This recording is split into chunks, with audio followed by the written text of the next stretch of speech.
So here is my draining issue that Richardson's was supposed to fix when it was in last time.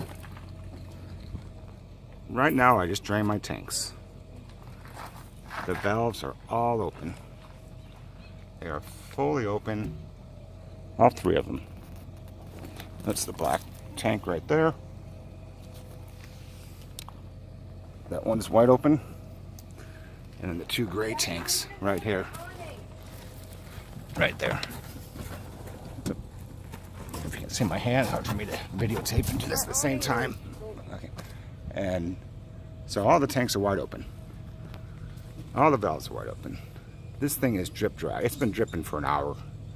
I had the hose hooked up. I just took the hose off. But while we're down here, I don't know how well this is going to video. But you can see, after Richardson's worked on this last time, this whole belly looks like it's getting ready to cave in. Up in here.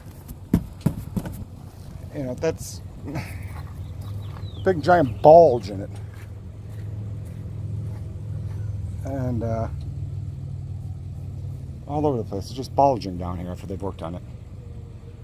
And it didn't fix the issue, which is what I'm going to show you.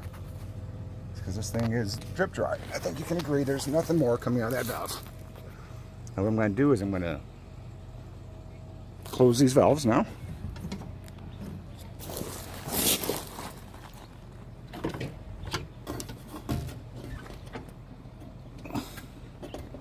Okay. All three valves are closed. I'm going to close this valve, which was supposed to be their fix for it, which I didn't like that idea, because the original idea was we'll just put this extra valve on the end so that when all the extra seepage comes, it'll just back up and you can drain it with this little valve over here and not have to get it in your face. But that's not fixing the problem. So I told them that wasn't acceptable. So then they came back in and supposedly, well, not supposedly, they did. They pulled the belly. It's obvious they pulled the belly and did something, but it didn't fix it. But what I'm going to show you is I'm going to go drive. We're going to pull out of the campsite, and I'll go down to the end of the road here. I won't even leave the campground. I'm going to pull over as soon as I get down the end of the road, and I'm going to come back and look. And the nice part is with this clear valve now, you can see when it's all backed up in there. But it still doesn't fix the problem. But we'll take a look at it here and again in a few minutes.